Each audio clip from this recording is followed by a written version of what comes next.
Welcome to another session of the Pigskin Powerhouses Wrap-Up. I am Throckmorton, the voice of the Pigskin Powerhouses. I'm going to attempt to keep this video short as I know most of you out there have the attention span of your average third grader. So let's get right to the significant events of the preseason. Secondhand Smoke, otherwise known as Chris, suffered a tremendous setback when his wide receiver Wes Welker, our brain-damaged little elf, was suspended for 4 games. The little Oompa Loompa has sent Chris's fantasy team into a tailspin. But that's what happens when you draft a guy who can't get on most of the rides at Disney World. Rumor has it that Wes was taking growth hormone in an effort to get himself over the 5-foot mark. But actually, it was amphetamines, and Wes should know better, as he's a full-grown man. Well, at least half-grown. But more importantly than the suspension and the performance-enhancing drugs, the more significant problem for Wes is the recent concussions, as our little achondroplastic dwarf has now sustained more brain damage than Joan Rivers after an office surgery.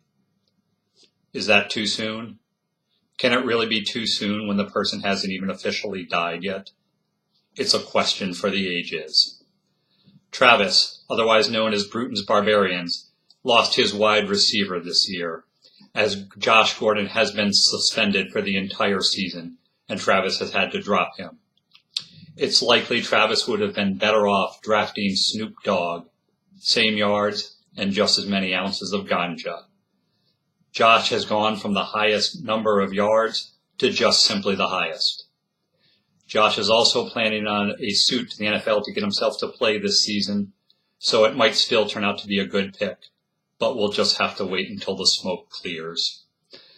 Also, Ron, the person who is hexed, the person who is cursed, also known as Krabby Johnson, has lost his backup quarterback, Sam Bradford, and the NFL's special needs child.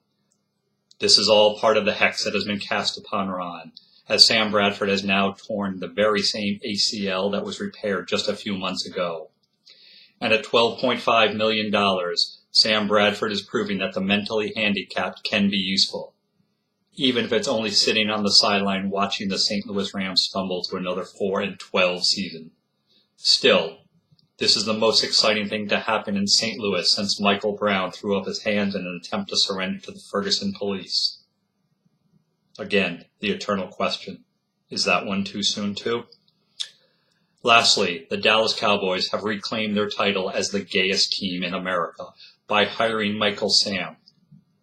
Incidentally, and I fact-checked this, Michael Sam will not be on the Dallas Cowboy cheerleading team, but on the actual football field.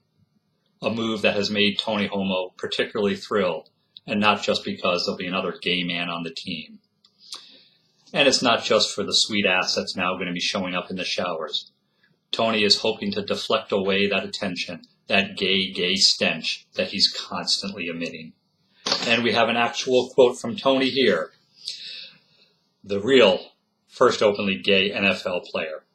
Tony states, "I haven't been this excited since I stopped banging that man rhinoceros Jessica Simpson. Now, if you'll excuse me, I have to go practice throwing critical fourth quarter interceptions."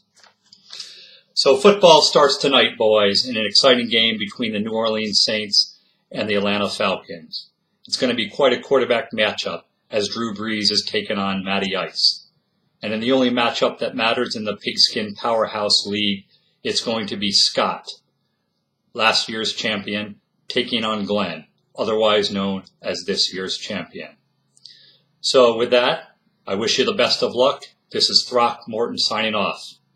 Good luck striving for second place this year, boys.